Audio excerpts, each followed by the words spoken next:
Assalamualaikum warahmatullahi wabarakatuh.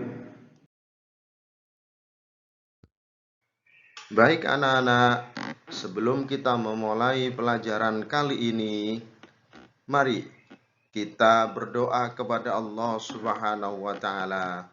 Mudah-mudahan kita mendapatkan tambahan ilmu yang berkah serta kita dijadikan oleh Allah anak-anak yang soleh dan solihah. Rabbi zidni ilma warzuqni fahma waj'alni minas solihin. Amin.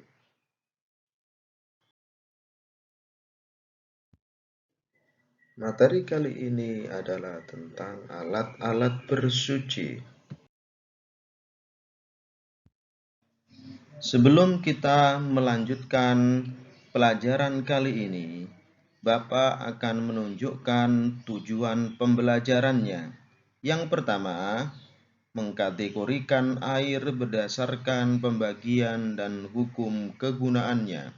Dan yang kedua, mengklasifikasikan benda-benda selain air sebagai alat suci. Kita mulai dengan pengertian toharoh. Toharoh menurut bahasa berarti bersih atau suci. Sedangkan menurut istilah, toharoh adalah membersihkan atau menyucikan badan, pakaian, tempat, dan benda-benda lain dari hadas dan najis.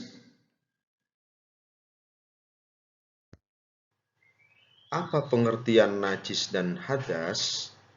Najis adalah kotoran yang menjadi sebab terhalangnya seseorang untuk beribadah kepada Allah Subhanahu wa taala. Sedangkan hadas adalah kondisi tidak suci seorang muslim yang menyebabkan terhalangnya orang itu untuk melakukan ibadah.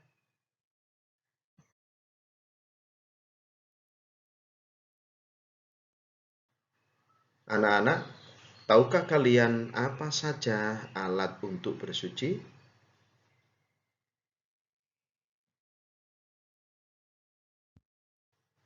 Alat yang digunakan untuk bersuci terbagi menjadi dua. Yang pertama, benda cair, dan yang kedua, benda padat.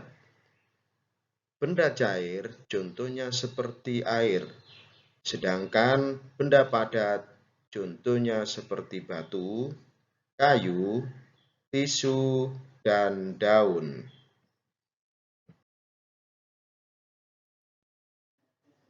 Saya lanjutkan. Macam-macam air. Yang pertama, air mutlak. Air mutlak yaitu air yang suci dan mensucikan.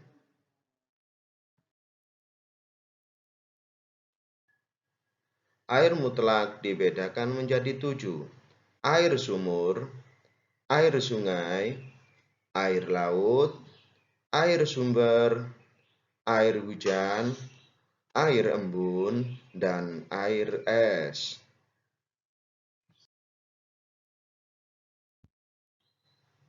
Macam-macam air yang kedua, yakni air musammas. Air musammas yaitu air yang makruh digunakan untuk bersuci.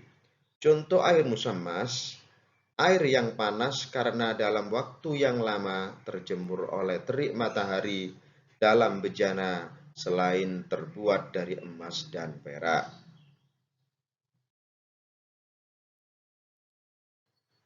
Macam-macam air yang ketiga, yakni air thohir ghairu mutahhir. Air thohir ghairu mutahhir yaitu air yang suci namun tidak sah apabila digunakan untuk bersuci. Yang termasuk air thohir ghairu mutahhir adalah air kopi, air kelapa, air teh, air jeruk, dan yang lainnya.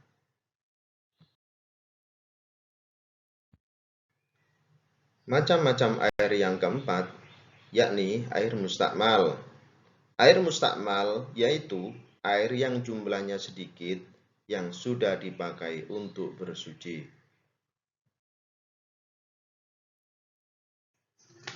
Macam-macam air yang kelima yaitu air mutanajis. Air mutanajis adalah air yang berubah salah satu sifatnya, baik warna, rasa, dan bau oleh najis.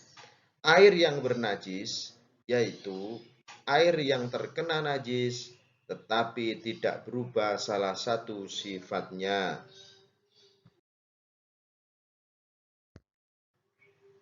Benda lain yang dapat digunakan untuk bersuci adalah debu. Fungsi debu sebagai tayamum yang pertama adalah sebagai pengganti wudhu. Orang yang bertayamum karena tidak ada air tidak perlu mengulang sholatnya apabila kemudian ia mendapatkan air.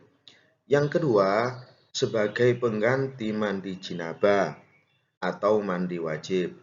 Orang yang bertayamum karena junub, maka ia wajib mandi apabila kemudian ia mendapatkan air. Syarat bersuci menggunakan debu. Yang pertama, debunya berasal dari debu yang suci. Dan yang kedua, debu yang digunakan bukan debu mustakmal atau debu yang bekas dipakai tayamum.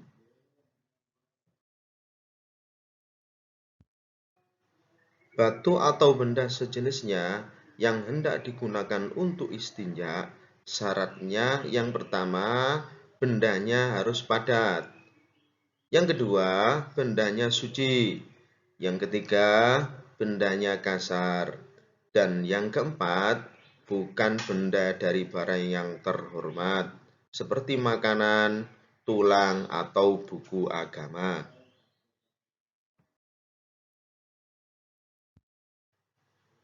Syarat istinja ada 3. Yang pertama, menggunakan 3 buah batu atau 1 batu yang memiliki 3 permukaan atau benda lain seperti tisu, daun kering, kertas, daun, dan lain-lain. Yang kedua, dilakukan sebelum kotoran kering. Dan yang ketiga, kotorannya itu tidak mengenai tempat lain selain tempat keluarnya.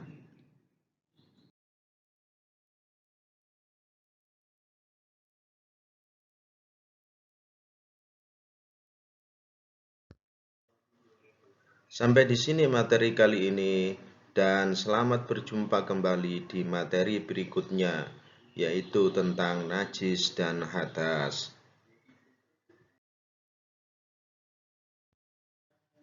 Dan kita akhiri dengan bacaan hamdalah. Alhamdulillahirabbil alamin. Terima kasih.